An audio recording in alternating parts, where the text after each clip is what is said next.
I called the Queen sweetheart. She blushed and said, "Say it again." If you enjoy this channel, please check to see if you're subscribed. The hydraulic override seized at the worst possible moment. Jack braced his boots against the warped bulkhead and threw his full weight against the pry bar. The metal groaned, then screamed as ancient mechanisms finally surrendered. Alarms shrieked through the engineering bay, proximity warnings, radiation spikes, cascading failure alerts layering into a cacophony that would have sent most species into catatonic shock. He'd heard worse in the Saturn refineries. "Bridge, this is engineering," Jack shouted into his calm, voice steady despite the sweat pouring down his temples. "I've got the override freed, but you need to dump velocity now or we're going to paint this moon with wreckage." Static answered him, then a voice thin with panic. "Engineering, bridge systems failing, the Queen." The connection died. Jack was already running. The corridor tilted as the ship bucked, artificial gravity flickering. He grabbed handholds, magnetic boots clamping and releasing in practiced rhythm, 200 meters. His lungs burned, not from exertion, but from whatever radioactive hell was bleeding through the dying containment fields. The bridge doors hung half open, jammed on their tracks. Jack squeezed through sideways, his broad shoulders scraping, and immediately wished he hadn't. 4 Sylvari guards lay sprawled across their stations, limbs twisted at wrong angles, mouths open in silent screams. Psionic spectrum radiation, fast-acting.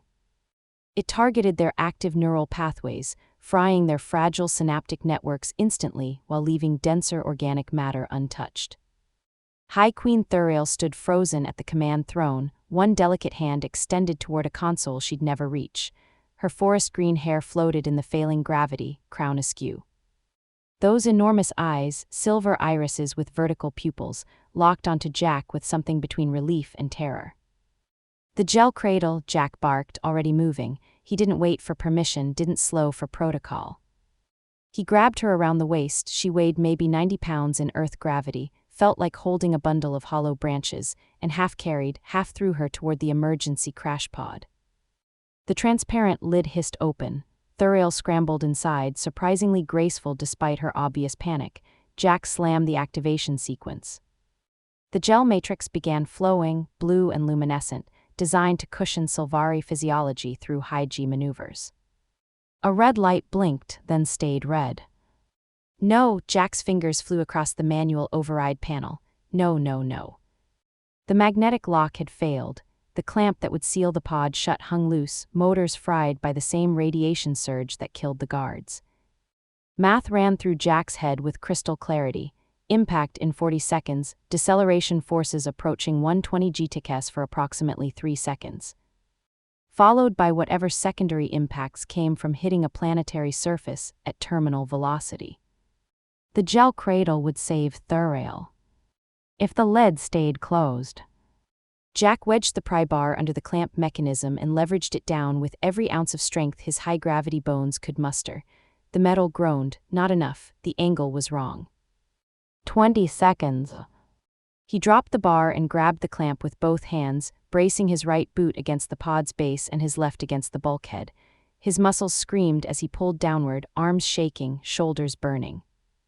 "What are you doing?" Therael's voice came muffled through the gel, eyes wide with comprehension. "You need to get in, there's no room." "Shut up and brace," Jack roared. 10 seconds. The clamp clicked into place, partially, maybe 60% engagement, it would have to be enough. Jack adjusted his grip, locked his elbows, and became a human vise. His entire world narrowed to one truth: this clamp would not open. 5 seconds. Through the viewport, Xylos Prime filled the sky, a green and brown marble rushing up to meet them with terrible speed. 3. Jack met Therael's eyes through the transparent gel. She pressed one pale hand against the inside of the pod. 2. "I'm sorry," she whispered. 1. The impact hit like the fist of an angry god. Jack's vision went white, then red, then black at the edges. G-forces crushed him against the pod, every organ in his body trying to continue forward while his skeleton held firm.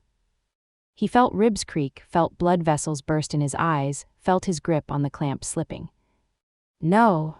Somewhere deep in his brainstem, where millions of years of evolution had forged humans into the stubbornest bastards in the galaxy, something primal snarled defiance. his fingers tightened, his muscles locked. His bones, dense and heavy from a high-gravity homeworld, held. The ship hit the ground, then hit it again, and again. Then finally, mercifully, stopped. Jack didn't remember letting go. He became aware of himself in stages, the taste of copper, the distant ringing in his ears, the peculiar weightlessness of his arms hanging limp at his sides. He was alive. Against all probability and basic decency, he was alive. Consciousness returned like a slow leak, reality seeping in through cracks in the darkness. Jack's first coherent thought, I hurt everywhere. His second, that means I'm not dead. His third, where's Therael?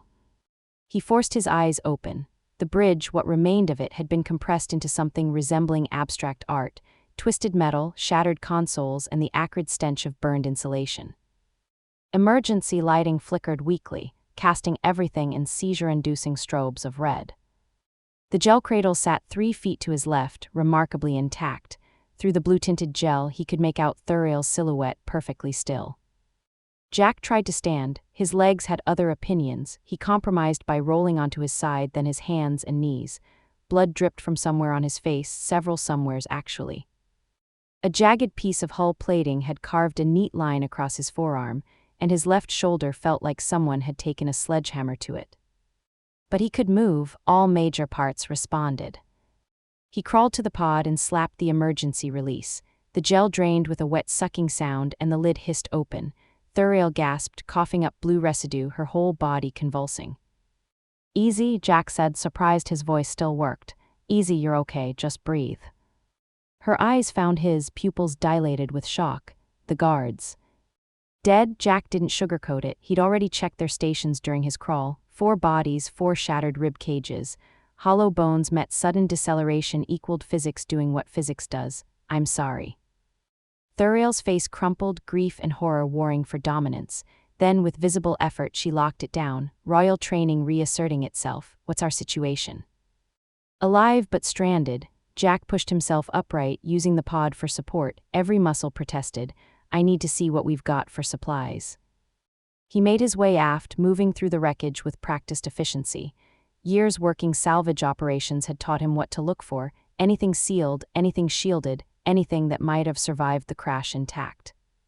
He hit the jackpot in the emergency locker, somehow still bolted to what remained of the wall. Inside, 2 survival packs, a portable beacon smashed, emergency rations vacuum-sealed, probably edible, water reclamation tablets, and his tech gauntlet, the multi-tool marvel he'd been wearing when this whole nightmare started. Jack strapped the gauntlet on, feeling its familiar weight settle around his right forearm. The integrated computer flickered to life, running diagnostics, mostly functional, good enough. He grabbed one of the survival packs and kept searching. Near what used to be the cargo bay, he found a motorized winch unit, dinged up but operational, and a 3-foot section of support strut that had sheared off clean. Jagged on one end, heavy enough to hurt. It would do. When Jack returned to the bridge, Therael had managed to extract herself from the pod. She stood beside it, one hand gripping the edge for support, looking remarkably composed for someone who just survived a spaceship crash. "We need to move," she said. "Find shelter, signal for." She took a step forward and her legs immediately buckled. Jack caught her before she hit the deck, his arm wrapping around her waist. She weighed nothing, and now that he was touching her, he could feel it, the subtle wrongness in how her body moved, too light, too fragile. "The gravity," Therael whispered, shame coloring her voice. "It's how much?" Jack glanced at his gauntlet's readout, 1.8 Earth standard. Her expression said everything. For her hollow-boned physiology, designed for low-G environments and compensated by telekinesis, this was crushing. Every step would be a battle. "I can walk," she insisted, trying to stand again. Her legs shook like a newborn fawn's. Jack made a decision. "No, you can't, not far, not fast, and we need to put distance between us and the wreckage before nightfall." He knelt, presenting his back. "Climb on." "I will not be carried like someone who will die if you stay here," Jack cut her off, his tone gentle but firm. "Your Highness, I don't care about protocol right now. I care about keeping you breathing. Now get on my back or I'll throw you over my shoulder. Your choice." For a long moment, she simply stared at him. Then, with wounded dignity, she wrapped her arms around his neck. Jack stood, adjusting her weight, and grabbed the salvaged gear. She felt like carrying a backpack. He felt to his high-density bones and earth-forged muscles perfectly balanced. "Where are we going?" Therael asked quietly. Jack looked through the shattered viewport at the alien jungle beyond, towering ferns, massive trees with bark like reptile scales, and somewhere in the distance, the screech of something that definitely wanted to eat them. "Away from here," he said, "then we figure out the rest." Night fell on Xylos Prime like a guillotine blade. One moment, Jack was navigating through waist-high ferns under a greenish sky. The next, twin moons crested the horizon and the temperature plummeted 20 degrees in as many minutes. "Here," Jack said, stopping in a small clearing ringed by massive root systems. "We'll camp." He'd carried Therael for nearly 2 hours, feeling her weight shift against his back as she alternated between rigid alertness and exhausted limpness. Not once had she complained. Royal stoicism, probably, but Jack respected it nonetheless. He set her down carefully against one of the massive roots. She immediately curled inward, arms wrapped around herself, and Jack's stomach dropped. Her skin had gone gray, actually gray, like someone had drained the chlorophyll from her cells. Her movements, usually graceful despite the gravity, had become sluggish, mechanical. "Therael," Jack knelt beside her, "talk to me." Cold, her voice came slurred like speaking through molasses. Didn't account for thermal regulation in high-gravity environment, using all energy just to maintain. Reptilian physiology, the character sheet's detail clicked into place with horrifying clarity, cold-blooded, which meant when her core temperature dropped, everything else followed. "Torpor."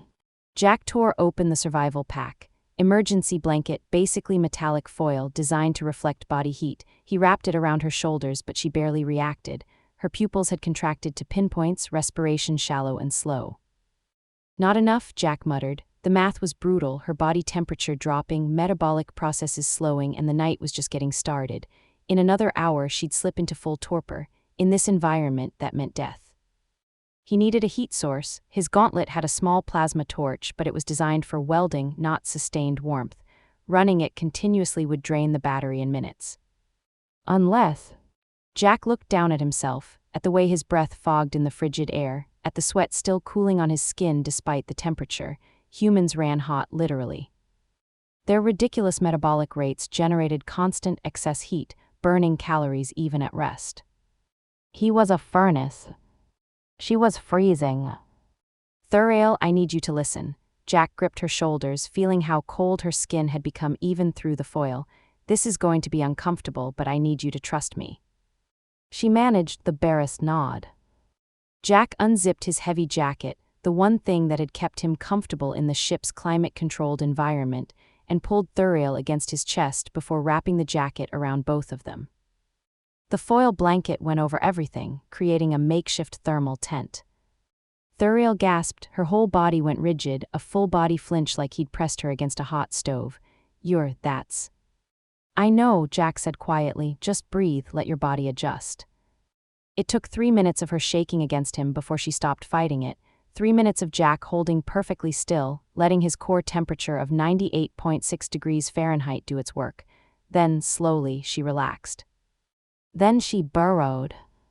Her face pressed against the hollow of his throat, her hands, freezing and delicate, slipped under his shirt to rest against his sides. Her legs tangled with his, seeking maximum surface contact. Every place their bodies touched, Jack could feel her skin gradually warming. "Better?" he asked. The sound vibrated against his collarbone. "You're impossibly warm like a geothermal vent." Jack huffed a laugh, most romantic thing anyone's ever called me. He felt rather than saw her smile. "How are you maintaining this, the energy expenditure?" "Ate half my body weight in protein bars on the trek here." True, he'd burned through 6 emergency rations already, and humans are just built different. "We're inefficient on purpose. Lousy thermal regulation means we're always generating excess heat." "Inefficient," Therael murmured, but there was wonder in her voice now. "No, perfectly calibrated, for your environment, for endurance, for..." She trailed off, consciousness drifting. Jack shifted slightly, making sure the blanket sealed properly. Around them, the jungle had come alive with night sounds, clicks, hisses, distant roars. His makeshift weapon lay within reach, but he couldn't grab it without dislodging Therael. acceptable risk. He stayed awake, watching the darkness, feeling the slow rise and fall of her breathing against his chest. Her skin had returned to its normal pale green, and her grip on him had loosened from desperate to merely secure. Somewhere overhead, one of the moons traced its arc across the sky. Jack tracked its progress, counting seconds, monitoring the jungle's rhythm. His back ached from sitting upright. His legs had gone numb an hour ago. His shoulder throbbed in steady time with his heartbeat. He didn't move. Around 3 a.m. local time, his gauntlet marked it precisely. Therael stirred. Jack. Still here. You haven't slept. One of us needs to keep watch. A pause, then softer. Thank you. Don't mention it, Your Highness. Therael, her breath warmed his neck. When it's just us, just call me Therael. Jack smiled in the darkness. Okay, Therael. She made a small, contented sound and drifted back to sleep. Jack kept watch until dawn. Morning brought humidity that hit like a physical wall and insects the size of Jack's thumb. It also brought revelation. Therael had recovered enough to walk slowly, with frequent breaks, but under her own power. They'd made it maybe half a mile from their camp when Jack spotted the debris field. Scattered components from the ship's bridge, blown clear during the crash. Most were slag, but one piece caught his eye, the black box recorder, its armored casing scorched but intact. I need to check something, Jack said, setting down the gear. He pulled out his tech gauntlet and extended the interface cables, plugging them into the black box's access port. The device was designed to be tamper-proof, encrypted against unauthorized access, protected by Sylvari security protocols that would fry the data if you looked at it wrong. Jack had helped design those protocols. His fingers flew across the gauntlet's interface, bypassing authentication layers, spoofing authorization codes, and generally doing everything his contract explicitly forbade. Behind him, Therael watched in silence. The encryption cracked, data flooded his heads-up display. Jack felt his blood turn to ice. What is it? Therael asked, moving closer. The reactor failure. Jack's voice came out flat, emotionless, the tone he used when he was absolutely furious and fighting to stay professional. It wasn't a malfunction. He pulled up the command logs, translating the Sylvari script into something more readable. Someone remotely disabled the cooling system safeties, 14 hours before the cascade. There's even an authorization code. He highlighted the relevant section, right there. Therael went very still. That's High Advisor Varen's personal signature. The reactor was sabotaged. Jack met her eyes. This wasn't an accident. Someone tried to kill you. For a long moment, Therael simply stared at the data. Then something shifted in her expression. Not surprise, Jack realized with a chill. Recognition, like she'd suspected but hoped she was wrong. Varen has been resistant to human contracting, Therael said carefully. He believes reliance on your technology weakens the Empire, makes us dependent on primitives. The word came out bitter. So he crashed a ship, killed 4 guards, and tried to murder his queen to prove a point. Jack couldn't quite keep the anger out of his voice. Not to prove a point, Therael's hands clenched into fists, to install someone more traditional, someone who'd reverse the integration policies. She looked up at Jack and he saw something raw in her eyes. Everyone on that bridge was loyal to me personally, handpicked. The guards, the pilot, they all supported human cooperation. The pieces clicked together. He needed them dead too, clean sweep. Yes. Jack saved the data to his gauntlet's internal storage, then physically disconnected the black box's power supply. Evidence secured. We get back, this hangs him. If we get back, Therael gestured at the jungle, he'll have people searching. The official story will be equipment failure. When they find the wreckage, she didn't finish the sentence. She didn't have to. Jack stood, shouldering the gear. Then we make sure they find us alive, both of us, and we shove this data so far down his throat he chokes on it. Something flickered across Therael's face, gratitude maybe, or relief. She looked at him differently now, Jack noticed. Not like a tool, not like a contractor. Like someone who'd just proven they were on her side, when literally everyone else might not be. You could run, she said quietly. Take the emergency beacon, signal for extraction. Claim you were the only survivor. Varen's people would welcome you back, the human who tried so hard to save the queen but couldn't. They'd probably give you a medal. Jack snorted. Yeah, well, I'm not great at taking orders from people who try to murder my employers. Call it a character flaw. I'm not your employer anymore, Therael's voice carried an edge. The contract died with the ship. No, Jack met her eyes. The contract was with you, you're still breathing. Far as I'm concerned, I'm still on the clock. For a moment, she looked like she might argue, then her expression softened into something that might have been a smile. You're an odd human, Jack. I'm a mechanic, Your Highness, we're all odd. They continued walking, but something had shifted. Jack couldn't quite name it, some fundamental realignment in how they moved together. Less guard and ward, more partners. The jungle grew denser as they pushed forward, following what Jack's gauntlet suggested was an old riverbed. Good terrain for travel, bad terrain for ambush sites. He kept the jagged strut ready, eyes scanning the undergrowth. Behind him, Therael walked with her head high despite the gravity, despite the exhaustion. Royal training or stubbornness, Jack couldn't tell, probably both. Jack, she said after a while. Yeah. When we're rescued, when this is over, I'm going to need someone I can trust, she paused, someone whose mind I can't read, someone who proved their loyalty in the most absolute way possible. Jack glanced back at her. That's a job offer. That's a warning, but she was smiling. You've gone from contractor to conspiracy witness, you know too much to be let go quietly. Terrifying, Jack said. Does it come with dental? She actually laughed. The sound cut through the jungle humidity like a bell. Then something in the undergrowth clicked. Jack froze. What? Therael started. Quiet, Jack's hand tightened on the strut. We're not alone. The Xylos stalker emerged from the ferns like a nightmare-given form. 6 legs, each ending in curved claws, reptilian body covered in overlapping chitinous plates, head like a crocodile, had been redesigned by a committee of sadists, all teeth and hunger, 8 feet long, maybe 400 pounds. And it had brought friends. Jack counted 4 more in the undergrowth, circling with pack hunter precision. They moved wrong, joints bending at angles that shouldn't work, bodies low and serpentine. Back up, Jack said quietly, not taking his eyes off the lead stalker. Slowly. Therael obeyed, her breath coming quick and shallow. Jack could feel her fear, sharp and electric in the air. The stalkers felt it too. They crept closer, emboldened. The alpha, the big one, charged first. Jack swung the jagged strut in a horizontal arc, catching the creature mid-leap. Metal met chitin with a sound like a car crash. The stalker tumbled sideways, shrieking, but 3 more rushed in behind it. No time to think. Jack operated on pure reflex, each movement brutal and efficient. Dodge left, swing high, pivot. The strut punched through one stalker's eye socket with a wet crunch. Use the momentum, rip it free. Block the second one's attack with the metal, feel claws screech across the surface. Therael screamed a warning. Jack spun, the alpha had recovered and launched itself at his back. He got the strut up just in time. The creature's jaws clamped down on the metal instead of his throat. They went down in a tangle, rolling across the jungle floor. The stalker's claws raked across Jack's forearm, carving through skin like paper. Blood sprayed. Jack roared and drove his knee up into the creature's softer underbelly. Once, twice, 3 times. On the 4th impact, something inside the stalker ruptured.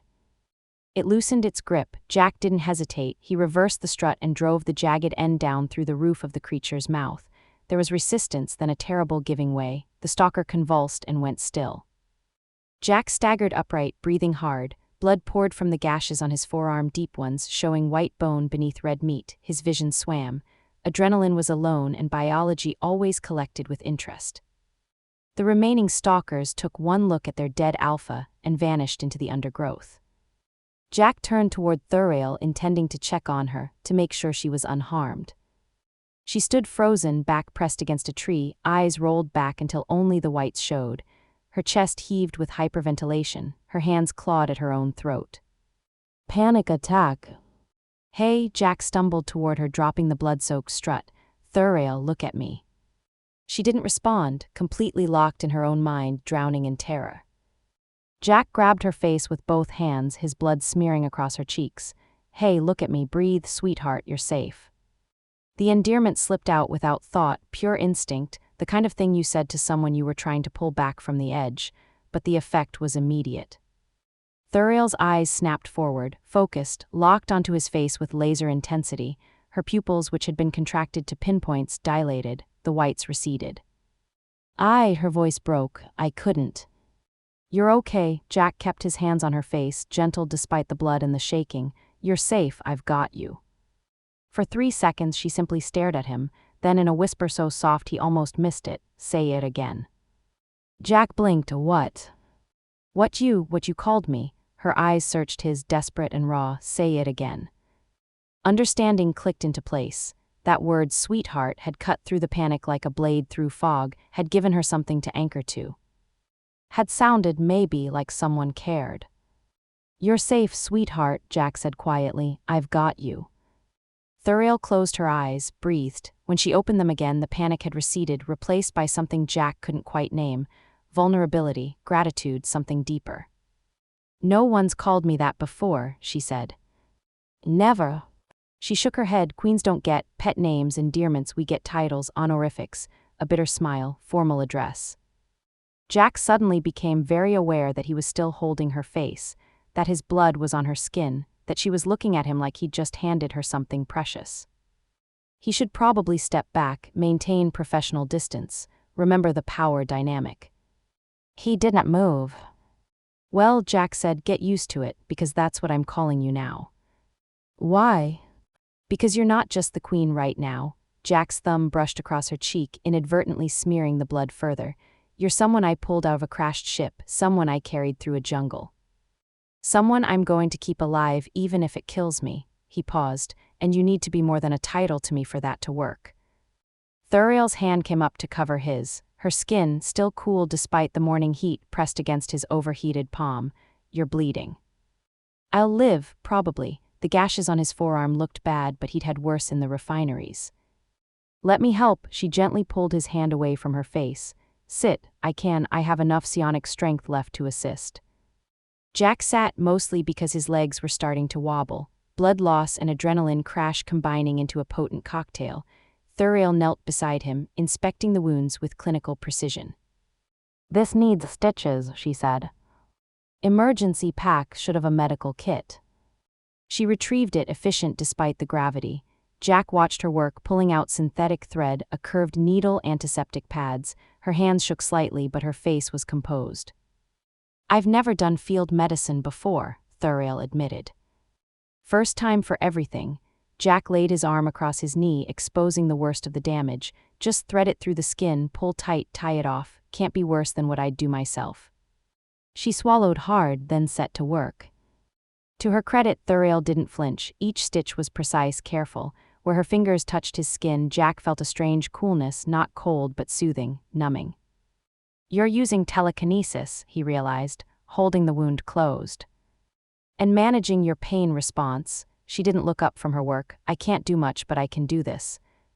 They fell into comfortable silence, broken only by the jungle sounds and the soft pull of thread through flesh. When she finished, 8 stitches total, Therael wrapped the wounds in sterile bandages with the same careful precision. There, she said, not pretty but functional. Story of my life. Jack flexed his arm experimentally, hurt like hell, but the bleeding had stopped. Thank you. I should be thanking you. Therael sat back on her heels, studying him. You fought off 5 apex predators with a piece of scrap metal. 4, the last ones ran. Still, something flickered in her expression. You were terrifying, efficient, like violence was just another engineering problem to solve. Jack considered that. I guess it is. Input, hostile creatures, desired output, survival, apply the minimum necessary force to achieve the goal. He paused, though minimum necessary in a high-G environment with adrenaline running is. Admittedly not subtle. You're covered in their blood. Yeah, Jack looked down at himself. His shirt was shredded, his pants torn, blood his and the stalkers painted him in abstract patterns. Gonna need a hell of a shower. Therael laughed, actually laughed, bright and genuine. You're insane. I'm a mechanic who just survived a spaceship crash and a pack of alien predators. Insanity is relative. She smiled at him, and Jack felt something in his chest twist, not unpleasant, just unexpected.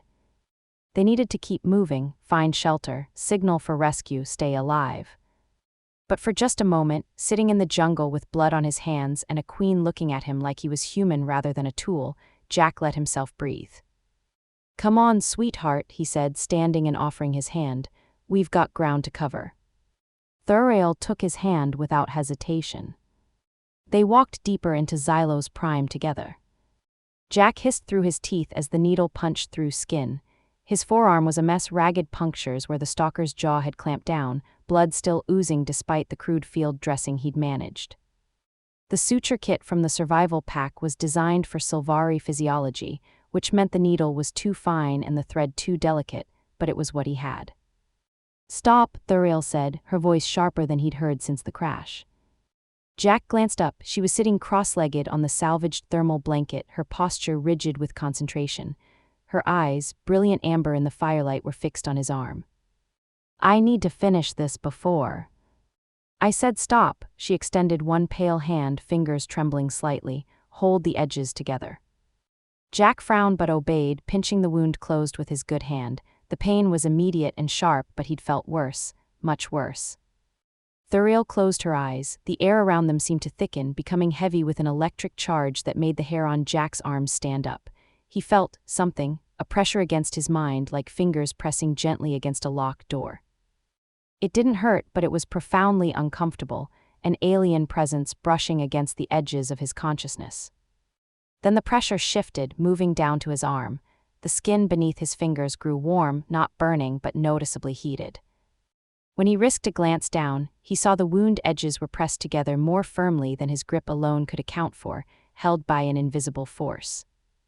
"Now suture," Therael said through gritted teeth. Sweat beaded on her forehead and her skin had taken on a grayish tinge. "Quickly." Jack worked fast, driving the needle through flesh with practiced efficiency. Each stitch was crude but functional, and with Therael's telekinetic assistance holding everything in place, the wound closed cleanly. When he tied off the final knot, Therael's hand dropped, and she sagged forward with a gasp. "Hey, easy," Jack caught her shoulder, steadying her. "That took a lot out of you." "Everything takes a lot out of me on this forsaken rock." She managed a weak smile. "Your gravity is trying to crush my bones to powder, and I can barely maintain basic telekinesis for more than a few minutes." Jack secured the bandage, then checked the fire. The flames were low, fed by damp wood that crackled and spit. The twin moons had risen, one copper, one pale silver, casting strange double shadows across their makeshift camp. Beyond the firelight, the jungle was alive with sounds, chittering, hooting, the occasional bone-deep roar that made his instincts scream. "Tell me about Earth," Therael said suddenly. Jack looked over. She had wrapped herself in the thermal blanket, only her face visible.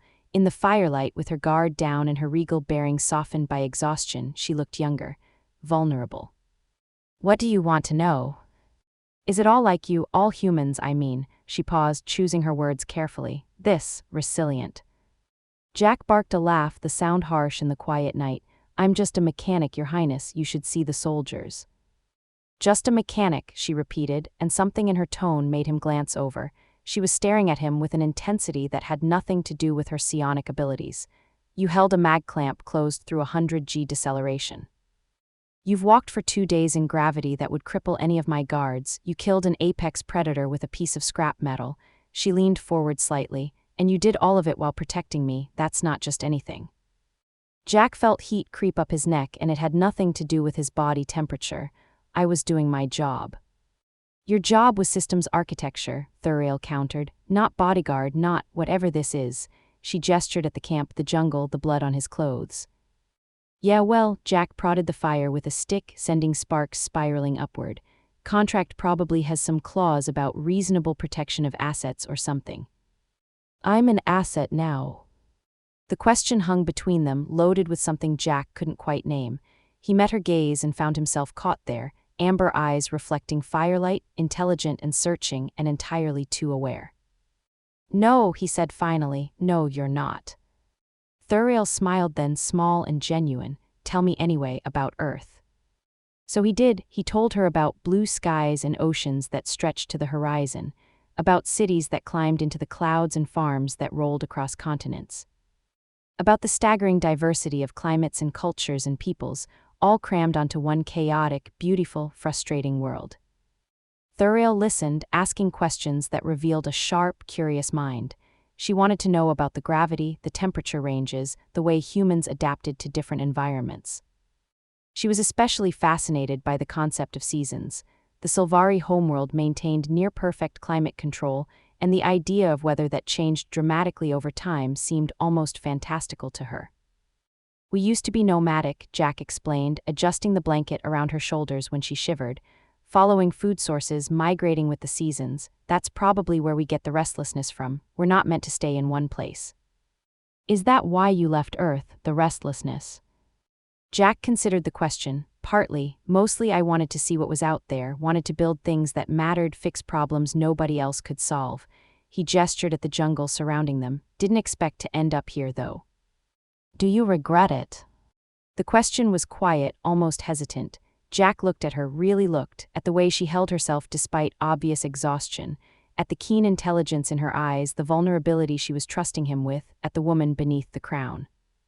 "No," he said and meant it. "I don't regret it."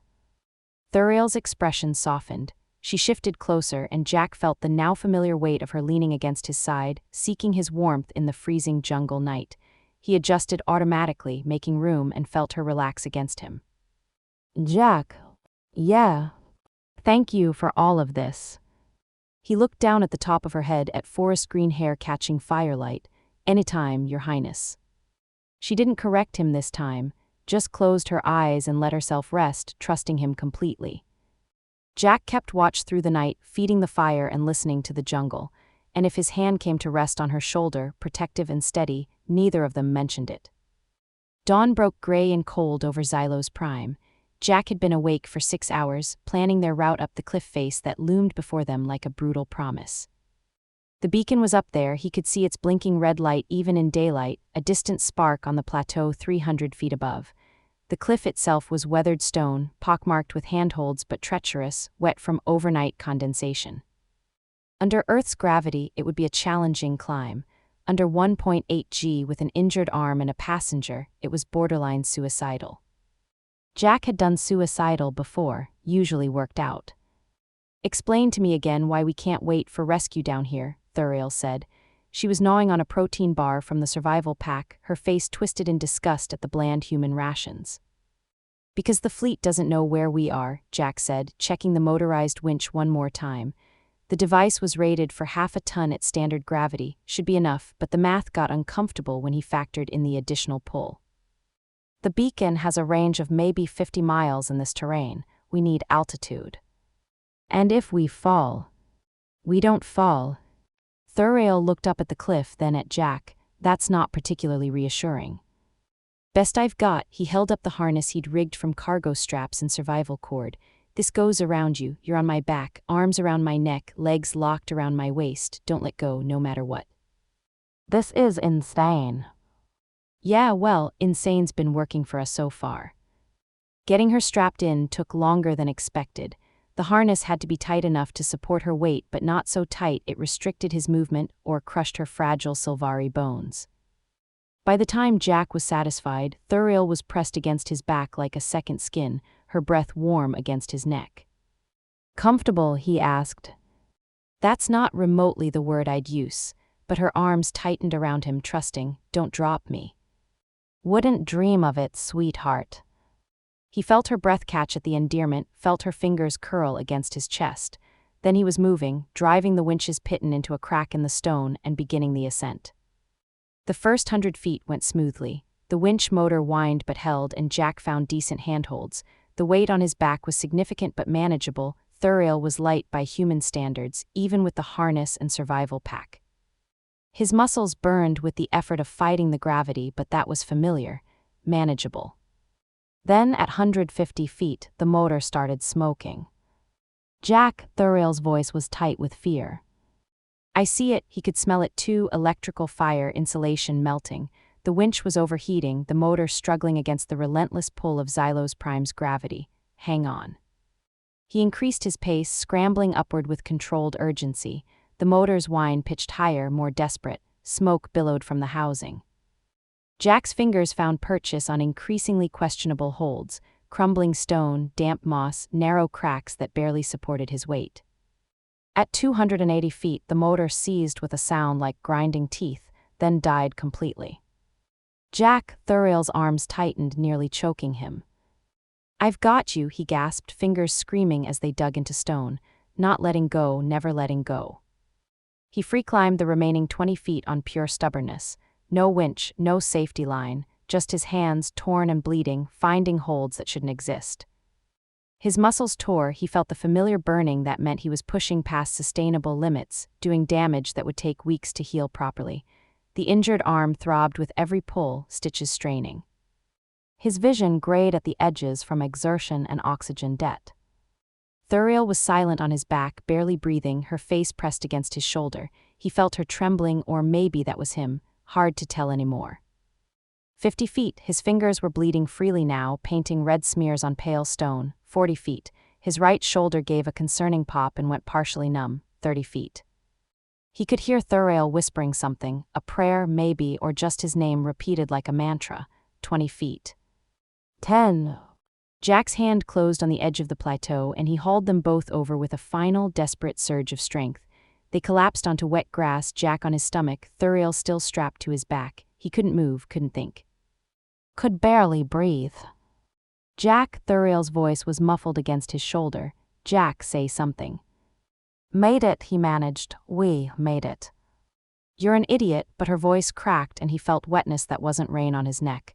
You beautiful, insane idiot. He would have laughed, but it required too much oxygen. Instead, he just lay there, letting his body remember how to function, while Therael clung to him like he was the only solid thing in the universe. The beacon was 30 yards away, blinking its steady red promise of rescue. And between them and it, perched on a nest of bones and torn metal, was the Sky Tyrant. The creature was massive, wingspan easily 50 feet, body corded with muscle beneath mottled gray-green scales. Its head was reptilian, jaw lined with recurved teeth designed to hold struggling prey.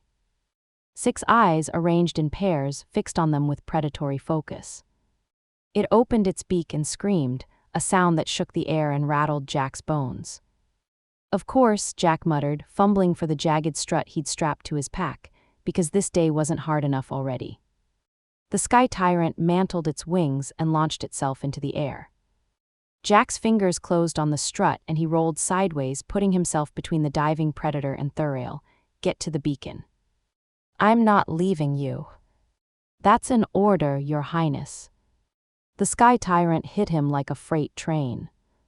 Jack went down hard, the strut knocked from his grip. Talons raked across his chest, shredding his shirt and scoring shallow furrows in the muscle beneath. The beak snapped inches from his face, he got his forearm up just in time, and teeth closed on the bandage instead of his throat. Pain exploded up his arm as the partially healed wounds reopened. The creature's weight was crushing him, forcing air from his lungs. Jack bucked and thrashed, pure survival instinct overriding pain. He got a hand on its throat, fingers digging into scales. The Sky Tyrant released his arm to scream again, and Jack used the momentary reprieve to roll, throwing the creature off balance. His hand found the strut. He swung it up and around, driving the jagged metal into the joint where wing met body. The Sky Tyrant shrieked and released him, flapping backward. Blood bright purple-red splattered across the grass. Jack staggered to his feet, strut held like a spear. His chest burned, his arm was a mess again, everything hurt, but he was still standing, still fighting, still between the predator and Therael. Come on then, he growled, let's finish this. The Sky Tyrant circled, wary now. It could sense something was wrong with this prey, something dangerous, but it was also hurt, angry, and defending its territory. It dove again. Jack didn't try to dodge. Instead, he dropped to one knee and braced the strut, point angled upward. The Sky Tyrant saw the trap too late. It tried to pull up, wings beating frantically, but momentum carried it forward. The strut punched through its chest with a wet, meaty sound. The creature's dying scream was deafening. It thrashed, wings beating Jack about the head and shoulders, talons scoring deep gouges in the earth. Then it went still, massive body shuddering once before collapsing. Jack let go of the strut and fell backward onto the grass, staring up at the gray sky. His chest heaved, blood ran from a dozen wounds, his hands were destroyed, but they'd made it, they were alive. Footsteps approached, light, unsteady. Then Therael was there, dropping to her knees beside him, hands hovering over his injuries as if afraid to touch. You're bleeding, she said, voice tight with panic. You're bleeding everywhere. Yeah, Jack managed a weak grin, adds character. This isn't funny, her hands finally made contact, pressing against the worst of the chest wounds. You could have died, you almost did die, I watched you.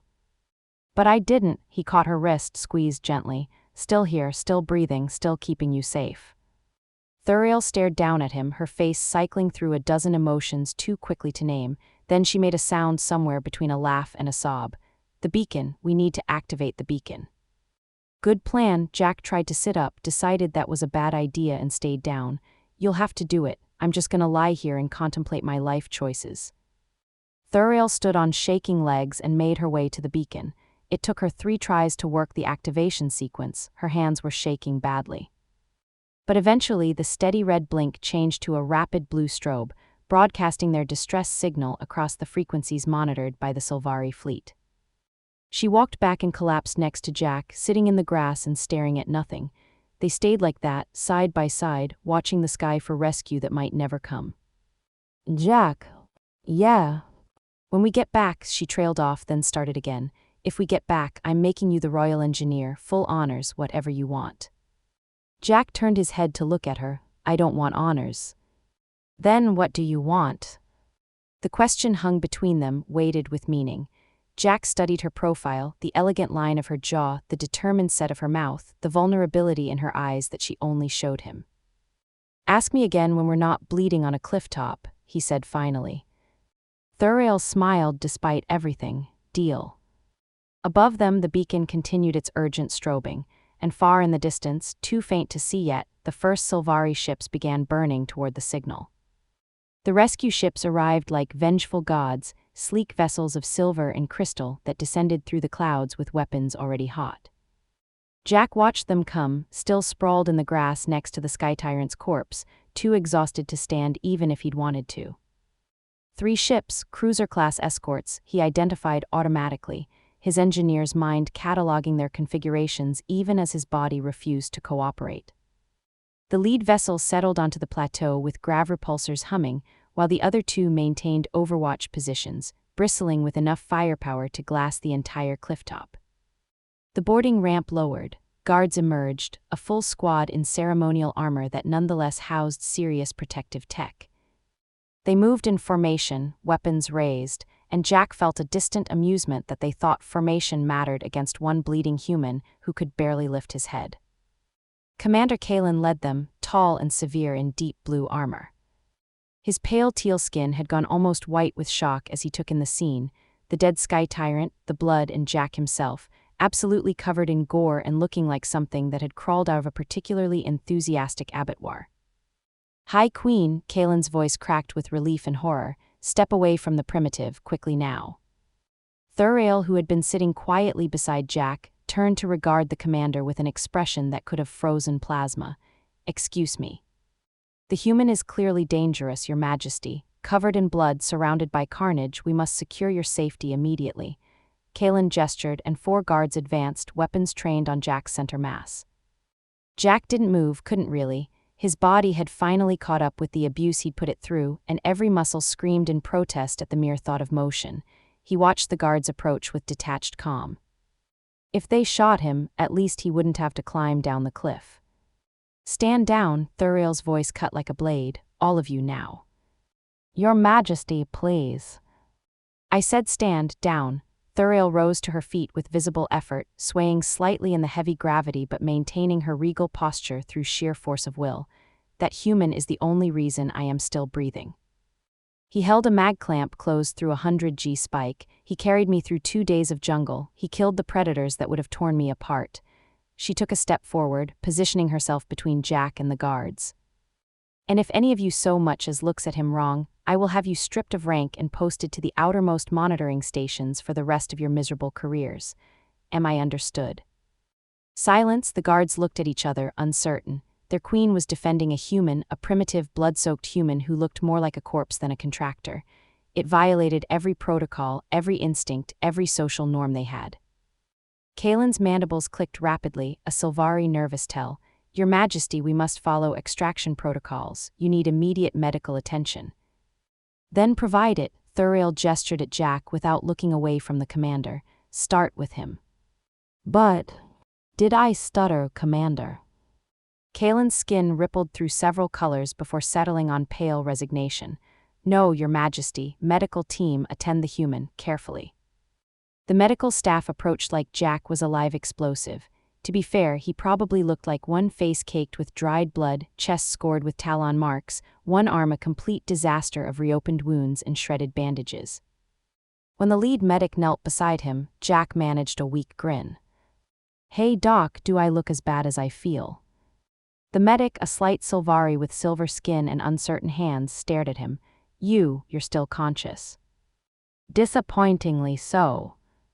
"These injuries," the medic's scanner flickered over Jack's torso. "You have 3 cracked ribs, severe muscle tears in both shoulders, extensive lacerations, blood loss that should have rendered you comatose, and," the scanner beeped urgently, "trace radiation poisoning from reactor exposure. How are you even alive?" "Human," Jack said, as if that explained everything, which, honestly, it kind of did. "We're hard to kill." The medic just shook his head and began applying emergency treatment, sealant for the worst bleeding, stabilizers for the cracked ribs, stimulants to keep Jack from going into shock. It hurt, but not as badly as the climb had. Nothing was as bad as the climb. Across the plateau, more medics were attending to Therael. Jack watched them try to guide her toward a levitation stretcher, watched her firmly refuse, watched the confusion on their faces when their queen insisted on walking. She was moving stiffly, her body clearly protesting the gravity, but she moved under her own power. And when she reached Jack, she extended her hand. The entire rescue team froze, a queen touching a primitive, offering physical contact. It was unprecedented, scandalous, the kind of thing that would be discussed in shocked whispers across the entire fleet. Therael's amber eyes met Jack's gray ones. "Can you walk?"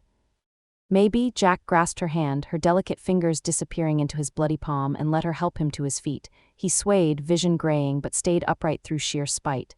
Yeah, I can walk." "Then walk with me." They moved toward the ship together, Therael's hand still clasped in Jack's, leaving a trail of shocked Sylvari in their wake. The boarding ramp seemed impossibly far away, and Jack's legs threatened to give out with every step, but Therael's grip remained firm, steady, an anchor point when his body wanted to fail. Commander Kalen intercepted them at the ramp. His expression was carefully controlled, but his skin was still rippling with barely suppressed anxiety. "Your Majesty, please. The primitive should be kept in secure holding until we can properly assess." "His name is Jack," Therael interrupted, her voice glacial. "Senior Systems Architect Jack Kowalski, who has done more to ensure my survival in the last 3 days than your entire security detail has in 3 years. He will be accorded full honors as my personal guest. Are we clear?" "But the protocols." "I don't care about your protocols, Commander. I care about the man who saved my life." Therael's fingers tightened on Jack's hand. "Now get out of my way before I demonstrate exactly how expendable you are." Kalen stepped aside. He had no choice when a queen invoked personal protection. Arguing was tantamount to treason, but his expression promised this conversation wasn't over. The ship's interior was climate-controlled luxury compared to the jungle, and Jack felt Therael relax slightly as the warmth enveloped them. She released his hand reluctantly, only when the medical team insisted on transferring him to an actual medical bay with proper equipment. "Stay close," she said, and it wasn't quite an order, more a request, a plea. "Not going anywhere," Jack promised. Then, because apparently near-death experiences destroyed his sense of self-preservation, "Sweetheart." Her breath caught, color bloomed across her pale green cheeks, an actual blush, visible even to the watching crew. She didn't correct him, didn't reprimand him for the informality, just smiled, small and genuine, and said, "See that you don't." They took Jack to medical. Therael followed, ignoring the protests of her advisors and the shocked whispers of the crew. She stood at the edge of the treatment bay while doctors worked on him, cataloging injuries and marveling at human physiology's stubborn refusal to acknowledge reasonable limits. Jack caught her watching him while a doctor regenerated the skin on his chest. "You should rest, Your Highness, get checked out properly." "I'm fine." "You're gray around the edges and swaying like a drunk. That's not fine." "I'm staying until I know you're stable." Jack wanted to argue, but exhaustion was finally winning its long battle against his stubbornness. His eyelids were heavy, his thoughts slow and syrupy. The doctors had given him something for the pain, and it was pulling him down into welcome darkness. Therael, he said, her name unfamiliar on his tongue without the title. She moved closer until she stood right beside the medical bed. Yes. Thanks for defending me back there. She reached out and touched his forehead, a brief, feather-light contact that somehow conveyed more than words could. You defended me first. Jack smiled or tried to. Yeah, guess I did.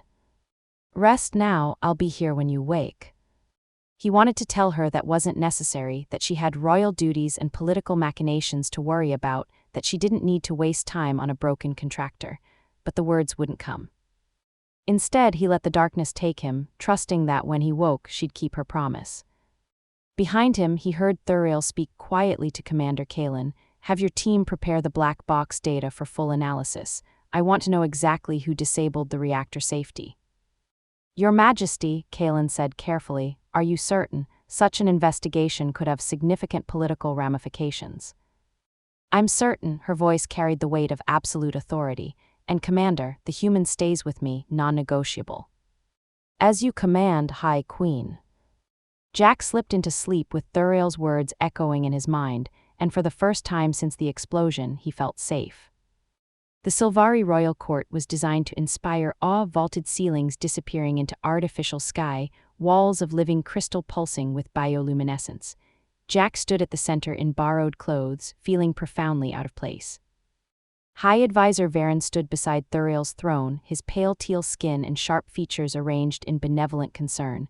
High Queen, we rejoice at your survival, though I confess surprise at the unusual circumstances. Unusual, Therael's tone was glacial. That you required human assistance suggests concerning vulnerabilities in our systems. Our systems were sabotaged, Therael said flatly. The court erupted, Varen's skin rippled through colors before settling. Sabotaged, surely simple mechanical failure. Show them, Jack. Jack activated the black box. Holographic displays sprang to life, visible to all. The reactor safety was disabled remotely 47 minutes before failure. Override code transmitted from inside the palace network. High-level clearance, he highlighted the data. Encryption signature matches High Advisor Varen's profile. Chaos, nobles pressed forward, guards moved toward Varen. The advisor had gone colorless. Fabrication, Varen snapped. The human doctored. Black boxes are tamper-proof, Jack interrupted. Quantum-level verification, you can't fake this, you disabled the safety, you tried to kill the queen. Why would I? I've served faithfully for decades. You're a xenophobic traditionalist who opposes human technology. Therael descended the throne steps. You tried to murder me because I wouldn't abandon the systems advancing our civilization. You can't prove intent. You gambled the guards would protect me, Therael said quietly. You gambled wrong. This primitive saved my life while your selected guards died instantly. He carried me through jungle that would kill any Sylvari in hours. I serve the Empire. You serve yourself, Therael addressed the court. High Advisor Varen is stripped of all titles. He will be held for treason and attempted regicide. Commander Kalen, take him. Guards surrounded Varen. As they led him away, he looked back desperately. You're making a mistake, trusting humans will destroy us. No, Therael said, you already tried destruction, this is survival. The court remained shocked as Varen was removed. Then Therael descended the final steps and stopped before Jack. With everyone watching, she touched his arm. The gesture was simple but revolutionary, physical contact between queen and commoner, public declaration of favor. Jack Kowalski, I name you Chief Royal Engineer of the Sylvari Empire. You'll oversee all human integration, report directly to the throne, receive full high noble honors. Your Majesty, I'm just a contractor. You're the man who saved my life, her fingers tightened, and I'm not letting you leave. Jack looked at her, at the vulnerability in her amber eyes making it a question. I accept, he said. Color bloomed across her cheeks. The court noticed everything. Your quarters will be in the palace, she said, close to mine. Close enough, Jack couldn't resist. Her blush deepened, close enough. Jack was packing when Therael found him. 2 weeks of political briefings, technical work, and carefully maintained distance. Time to return to real life. You're leaving. He turned, she stood in the doorway in formal robes, crown catching light. exhausted and regal. Contracts fulfilled, Jack said, shoving clothes into his duffel. Time to go home. You were appointed chief royal engineer. I'm better with wrenches than politics. You're running away, she entered, door closing. I'm being realistic, I don't belong here. Is that what you believe? She crossed the room. These past weeks you've avoided me, perfect professional distance, as if Xylos Prime never happened, as if you didn't call me. She stopped, color rising. Sweetheart, Jack finished quietly. And I asked you to say it again, but you haven't. Why? Jack ran his hand through his hair. Because I know what that means here. You're a queen, I'm a contractor. There are 1,000 reasons this can't work. I don't care what they whisper. You should, you have an empire. I can do whatever I want. Her voice rose raw. I have ruled 40 years, navigated crises, wars, alliances, and I'm telling you I don't care about scandal. I care about you. Therael. On Xylos Prime, you were the only real thing. Everything else fell away. I could just be. Her hands reached tentatively. For the first time in decades, I felt safe because of you. I was doing my job. Your job was architecture, everything else was choice. She stepped closer. You chose to protect me, keep me warm, keep me alive. That wasn't contract obligation, that was care. Jack felt his careful distance crack. You don't know what you're asking. I'm not asking, she closed the distance. I'm telling you what I want. Stay, not as an engineer or employee, as someone who matters to me, someone who sees me, not the crown, just me. The court will lose its mind. Let them. Her hand touched his cheek, cool and steady. I've spent 40 years deciding what's best for the empire. Let me decide what's best for me. Jack covered her hand with his own. Once this door opens, everyone will know. I'll be the most controversial figure in Sylvari politics. I know, she smiled, worth it. I'll hold you to that. I'll remind you that you chose this. He leaned down slowly. She rose on her toes, closing the distance. The kiss was gentle, hesitant, her lips cool, breath quick. Jack supported her weight in the heavy gravity, felt her relax as if she'd held herself rigid for years. When they parted, she was flushed green, eyes bright. Stay. Yeah, okay, I'll stay. She stepped back, reassuming composure. Tomorrow we address the court. Tonight I'm enjoying not being executed for kissing a queen. The night is young. Therael laughed, bright and unguarded. At the door she paused. Jack, on Xylos Prime, say it again. He met her eyes steadily. Good night, sweetheart. Her smile could power the palace. Good night, Jack. Alone, Jack unpacked. This was home now. Complicated, impossible, politically disastrous home. His communicator chimed, thank you for staying. Jack smiled, anytime, sweetheart. I'm making you say that in front of the entire court tomorrow. Looking forward to the scandal. He'd called the queen sweetheart. She'd blushed and said, say it again. Now he got to keep saying it. Worth everything.